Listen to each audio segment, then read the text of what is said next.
My mother abandoned me, took all my savings, then suddenly called asking me to pay $2,000 for her husband's stepdaughter's dorm room. My phone suddenly buzzed when I was in bed, minding my own business. It was my mother. I hadn't heard from her in months. So what did she have to say? She didn't say, "Hey, how are you doing?" Instead, she got right to the point.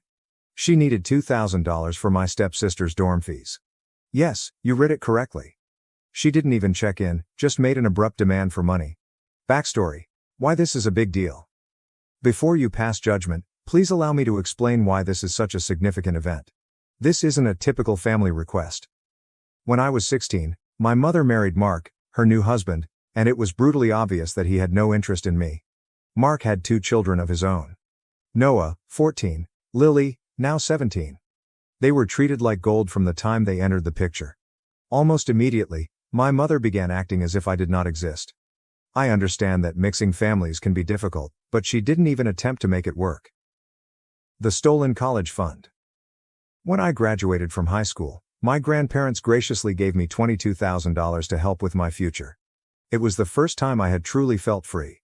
On top of that, I had saved another $2,000 from my part-time work, giving me a $24,000 cushion for college or whatever came next. Then, one day, I looked into my bank account. Every single cent was gone. I confronted my mother, convinced that it must have been an error. She was still a co-owner of my account because I hadn't transferred it over yet. She looked me straight in the eyes, without a sign of guilt, and said she had taken everything. Her reason? It was my punishment for not respecting her new husband and their children.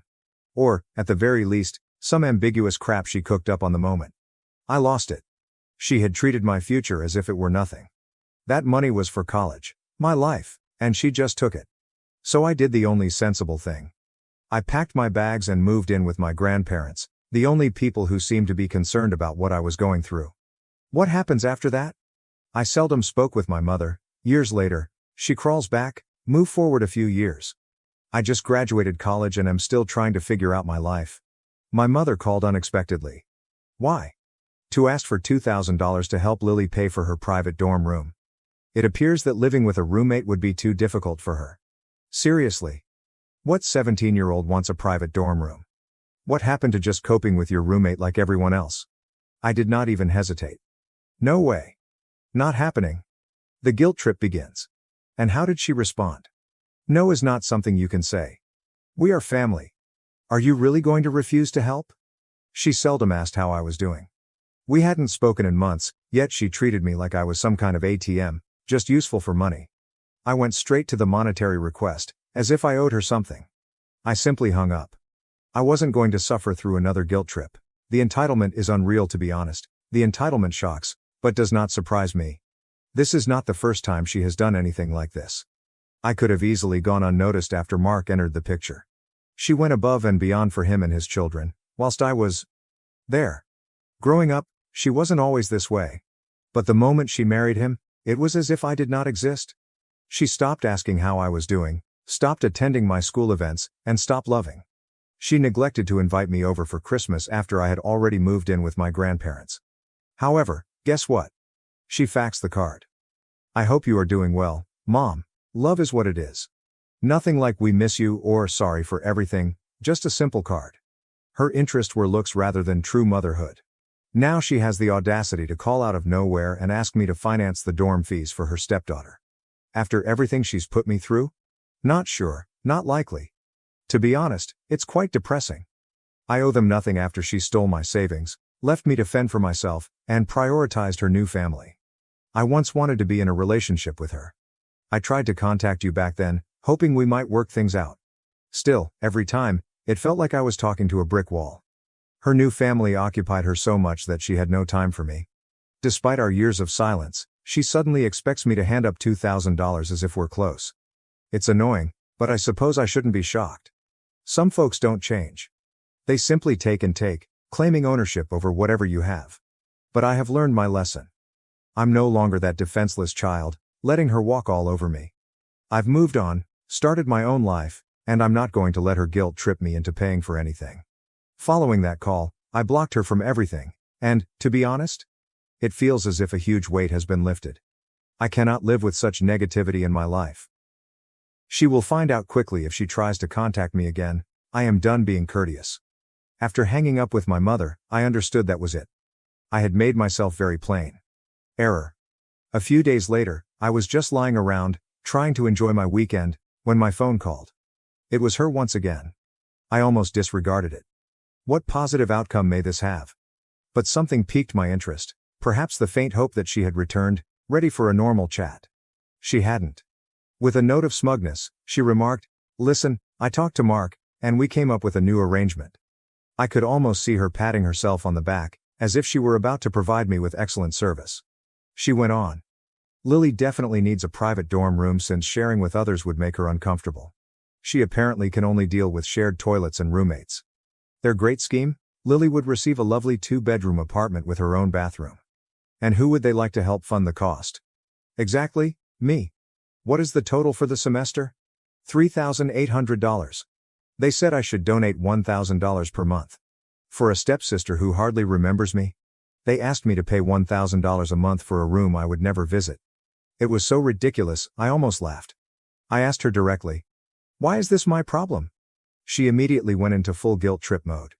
"You never gave anything to this family. It's time you give back. You have to correct your errors." Whose mistakes? I have not even handled them in this manner. Then Mom yelled at me for living off my grandparents, as if I were a freeloader. First and foremost, my grandparents invited me to remain with them after everything I'd been through with her. They wanted to help me get back on my feet. Meanwhile, she has done far more for her real family than she has for me. In her perspective, I owe her for every little thing she has done for me. She kept underlining how much I owed them for not being a part of the family anymore, as if her driving me out was entirely my fault.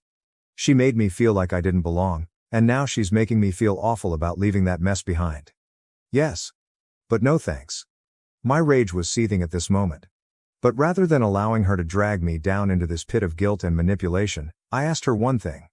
"When are you planning to pay me back the $44,000 you took from me in high school?" She flipped out the second I said it. She began screaming, calling me unappreciative and self-serving. "I did everything for you? And this is how you pay me back? Looking at the past and throwing it away? You never even recognized what I did for you," I replied plainly. "You never even apologized for stealing that money. You are the one who owes anything here." But she wasn't listening. She kept yelling about how I had abandoned the family and how my inaction was jeopardizing Lily's future. Apparently, enrolling her at a public college with normal dorms would ruin her entire life. Sure. She will be completely fine. The truth is that she wasn't asking for aid. She demanded it. There was no "please" or "could you help us out?" It was simply an expectation that I would comply, as if it were my obligation to clean up after their actions. And let's not even get started on Lily acting as if she's too good for the standard college experience. I made it through college while sharing a tiny room with a stranger. I'd had enough. "I'm not giving you a single penny, you can figure it out without me." Then I hung up. Once again, it felt like déjà vu. Not because of the money, but because of the overwhelming entitlement. A complete disregard for me, my life, and the limits I had established. My hands were shaking. I knew it was not over. Even as I hung up, I could see she wasn't going to let this go. My mother has always been the sort to persist until she gets her way. Later that evening, she confirmed me correct. She sent me a long guilt-ridden text, practically an essay, about how I was tearing the family apart, and how now that I'm generating money, I need to step up. As if I were some kind of prodigal child returning, expected to pay my dues. She kept insisting that I pay for my sins, and start contributing to the family? Honestly? That was ridiculous. But I didn't fall for it. Her capacity to manipulate reality and make me appear like the villain was nearly astounding.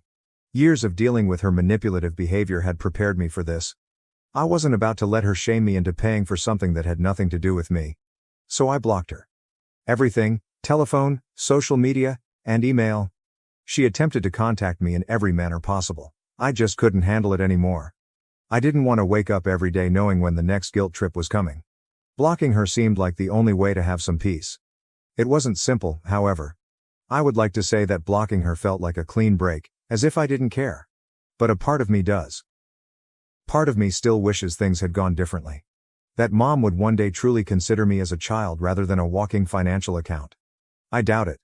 I realize that's unlikely. She made her choice. I made mine. I still can't believe how brave she is. After everything she has put me through, she expects me to pay for her stepdaughter's expensive dorm room. After practically removing me from her life to focus on her real family. I will not allow her to bring me back into the circumstance. Right now, I'm living my own life and looking forward, not backward. I'm over the drama, the guilt trips, and acting as their financial safety net when money is tight. That is their problem. It is their responsibility if they cannot afford to pay their own costs. That is where I stand. I don't know if she will try to contact me again. But if she does, she'll immediately realize that I'm no longer playing along. I have more important things to think about than paying for someone else's pampered child to live in a fancy dorm. After blocking my mother, I thought that was it. My decision made obvious, and the continual strain from her calls and texts had vanished. Naturally, nothing is ever that simple for her. A few days later, just as I was feeling ready to move on, my phone lit up with a message from my Aunt Karen. Karen is the only member of Mom's family who has consistently been rational. So, I believed she was only checking in. Nope. Her message reads, "Hey, your mother has been calling me nonstop. She says you blocked her, and she's really upset. She wants to talk to you. I think you should hear her out." I about rolled my eyeballs out of my head. Hear her out? In actuality, my mother merely wanted money. But Karen has always been the sort to preserve the peace, so I wasn't surprised when she tried to mediate. What surprised me was how my mother had dragged her into this mess. I responded, "She's not offended, Karen. She's furious because I refused to give Lily money for her dorm." Karen tried to reason with me. "Maybe you should talk to her and set some boundaries." I told her unequivocally, "The boundary is already set." I could tell she was uncomfortable being caught in the middle, so I tried not to vent my aggravation on her. "I'm not paying for anything. And I'm done with the guilt trips." She exhaled. "Just consider it, okay?" I assured her that I would think about it, but, honestly, there was nothing else to ponder. I was not about to give my mother the satisfaction of believing she could embarrass me into doing anything. I wasn't going to succumb. A few days later, I was walking home from work when I noticed her. My mother. Standing outside my apartment building, like a stalker. I had no idea how she discovered where I lived. Perhaps she hunted me down in another manner. Perhaps she received the address from Karen. Either way, she was present. She appeared irritated. As if she'd come to start a brawl. I paused in my tracks. What do you say when your mother shows up unexpectedly after you blocked her? I did not have time to sort it out. "We need to talk," she began, approaching me before I could pull out my keys. I exhaled. I was already fatigued by this confrontation before it began. I nearly laughed in her face. "Fine," I said. "But if this is about money, you're not getting a dime." She crossed her arms, obviously irritated by my tone. "I didn't raise you to be so disrespectful." Respect? From the lady who took my money, put her new family ahead of me, and only called when she needed something? Is that what she's talking about? I informed her calmly. "I owe you nothing, and I definitely don't owe Lily a private dorm room." Her expression contorted with rage, as if she couldn't believe I was standing up to her. "Lily deserves this," she snapped. That is when I lost my temper. "You think I should help? Because I'm doing well now? Are you serious?" I was snickering. "You took my college savings when I needed it. You didn't care about my future then. And now I'm supposed to care about hers?" She tried to cut me off, but I continued. "You hardly even invite me to family gatherings these days. You replaced me. And now you think I'm going to swoop in and save the day when things get tough? Absolutely not. Remember this? I am not a member of your new family." She just stood there silently. For a while, I believed I had finally reached her. That she would realize how ludicrous it all was. But no. Instead of responding, she said, "You've always been selfish. I tried to offer you a better life, and all you've done is throw it back in my face." Selfish. After everything she had done, she had the arrogance to label me selfish. I was not going to let her alter history. I was not going to let her paint herself as a victim. "You gave me nothing," I stated forcefully. "You borrowed from me. You took my time, my money, my peace. You chose them over me. And now you're living with the consequences. Deal with it." She moved closer, attempting to scare me. But I did not back down. Her voice was chilly. "You owe this family." "Lily owes you," I replied. "She is your daughter. Not mine." That was it. I owe them nothing. At that point, I realized that our relationship was beyond repair. It wasn't only about money. It was all about control. The idea that I had constructed a life apart from her, that I was no longer under her control, and that I no longer required her approval upset her. She was searching for anything to get me back in. When I turned to leave, she grabbed my arm. Before she could say anything else, I ripped my arm free, looked her in the eye and whispered, "Goodbye." Then I stepped into my building, leaving her standing out in the cold. She should not expect to be welcomed back. As soon as I went inside, a surge of emotions hit me: relief, resentment, and grief. It felt like I'd finally let go of something that had been weighing on me for years. Nonetheless, my mother remained with me. The woman who raised me, even if she didn't do it perfectly. Despite knowing I had done the right thing, I felt guilty. Not because I had walked away, but because I hadn't acted sooner. The truth was that I had not left my family. They'd left me behind. Later that evening, Karen texted me. "What happened?" I gave her the shortened version. She responded, stating she hoped we might work things out someday, even though she understood and disagreed with Mom's actions. I didn't have the heart to tell her the truth. I was done. That some huge reconciliation down the line was not going to occur. Instead, I simply said, "Thanks." And that was all. For the first time, I acknowledged that there was nothing left to fix. For the first time in my life, I had fully prioritized myself. It was not easy. But that was the correct decision. I believed it had finally ended. That my fight with my mother outside of my flat had resolved things. That I had made it obvious. I had no intention of giving in, and I would not pay for anything. At the time, I assumed we had just had our final major blowout. Wrong. Things are never easy when you have a mother like mine. Approximately a week later, I received a call from an unknown number. Normally, I ignore them. But for some reason, I chose to respond this time. When I heard the voice on the other end, I recognized it as Mark, my stepfather. I hadn't heard from him in years, so I assumed he was trying to settle things. He was equally enraged as my mother.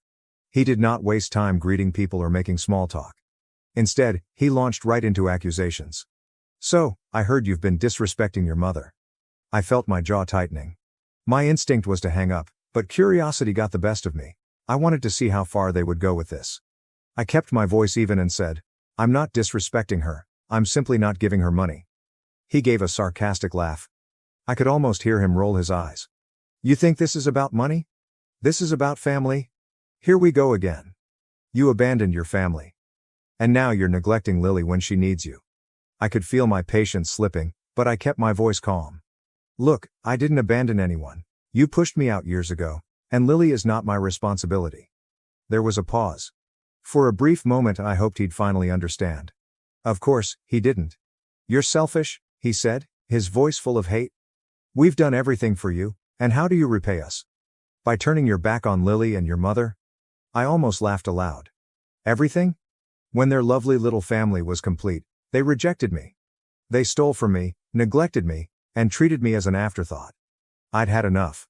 "You did nothing for me," I responded, my voice crisp and firm. "You took from me. Once you had your new family, you both acted like I didn't exist. My mother stole my money, and now, suddenly, I'm the one who's supposed to make things right." Before I could finish, he cut me off. "You're not a kid anymore. It's time to stop acting like one. Family is about sacrifice. You owe this family." That word, "owe," set me off. I owe them nothing. With my patience fraying, I shot out, "No, Mark. I don't owe you a damn thing." I could hear his fury increasing, but I didn't mind. They owed something. They treated me as if I were disposable for years. I was done playing nice. I was no longer that youngster who could be walked over. I was not going to sit there and let him or my mother guilt trip me into accepting responsibility for their problems. "This isn't over," he added, his voice low and almost threatening, as if he hoped to terrify me into changing my decision. I did not even bother responding. "We're family," he added. "And we'll always be family, whether you like it or not." I hung up. And as soon as I did, I felt a sense of relief flood over me. It felt as if I'd finally closed the door on something toxic. I had drawn a line. There was no going back now. However, that was not the end of it. A few days later, I received an SMS. From Lily. She was now getting involved too. Though her message was less harsh than Mark's or my mother's, there was still a lot of guilt tripping. She wrote, "Hey, I know things have been tight, but I really need help with this dorm situation. I looked at the message and shook my head. Not sure why you're acting so tough about it. It's just money, and it's not like you can't afford it. It's only money. The entitlement was ridiculous. She believed I owed her something, as if I were some wealthy uncle who could afford to grant her every dream. For a time, I pondered responding. But, honestly, what was the point? They had never listened before. She was not going to listen now. They were all in their own little world, and I was the villain simply because I did not satisfy their standards. So I removed the message. I also blocked her. They were never going to view things my way.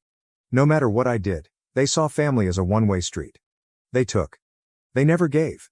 And when I refused to give, I suddenly became the terrible person. However, they were no longer my family. Not truly. Family should be based on mutual respect, love, and support. They had none of that for me. To them, I was just a tool, someone to manipulate with guilt until I gave them what they desired. And yes, it hurt. But I was not going to let the pain control me anymore. Once I would have done anything to get their acceptance. I just wanted to feel like I belonged. But the time has passed. I was no longer a desperate child. I'd created my own life. I did not need their approval. I did not need their approval. Over the next few days, I found myself thinking about what family really meant. It's easy to get caught up in the concept that family means everything. The blood is thicker than water.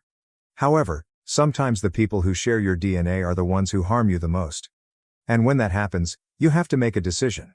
Do you continue to let them damage you simply because they are family, or will you walk away? Even if it means severing ties with those who should love you unconditionally. I decided to walk away. And yeah, it was difficult. But that was the correct decision. I refused to allow them to pull me down any longer. That night, as I laid in bed, I experienced something I had not felt in a long time. Peace. For once, I wasn't awaiting the next phone call.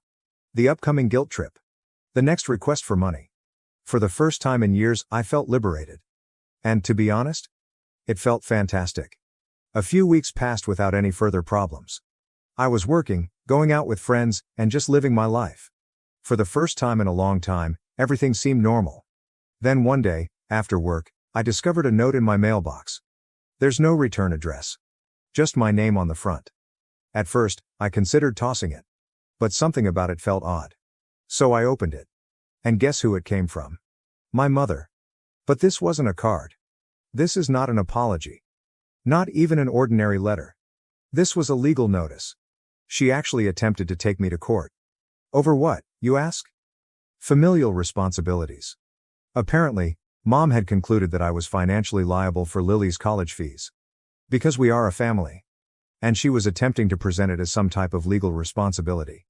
As if I was obligated by law to pay for Lily's dorm. I stood there and read it. And then, I laughed out loud as I stood in my living room, holding this absurd letter. It seemed like a joke.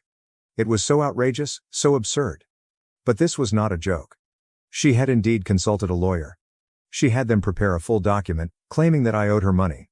The letter was full of legal language about how family must assist family and how I was morally required to step in, given my so-called success. Success? I was 23, fresh out of college, still sorting out my life, and barely able to pay my rent. She talked about me as if I was sitting on stacks of money. As if I had limitless resources and was being terrible by refusing to share them. But even if I were wealthy, if I had all the money in the world, that doesn't mean I owed them anything. Especially not after how they treated me. I immediately phoned my grandparents. They were as startled as I was. Grandfather was upset. "Don't you worry about anything," he said. They contacted a lawyer buddy, who informed me there was no legal basis for what my mother was attempting. "We'll take care of this. Courts don't enforce family guilt trips." After a few legal processes, the issue was settled. When my mother realized she had no case, she simply dropped the whole affair. Since then, I have not heard from her. Not from Mark. Not from Lily. And honestly, it seems like a weight has been lifted from my shoulders. For years, I allowed them to control my life via guilt and manipulation. But now, for the first time, I'm completely free. Looking back, I am glad I stood my ground. Yes, it was hard. It was difficult for me to leave my own family. But that was the correct thing to do. Family is meant to be about love and support. Not about utilizing each other whenever it is convenient. I'm not sure what the future holds. But one thing is certain, I will never allow them back into my life, not after all they've done. Do I wish that things had turned out differently? Of course. But, at the end of the day, you must maintain your peace. And sometimes that entails walking away, even from those who are meant to love you most. And that's fine. On my own terms, I'm moving forward. Thank you for watching. If you haven't subscribed yet, please do so and hit the notification bell to stay updated with more shocking real-life stories happening around you.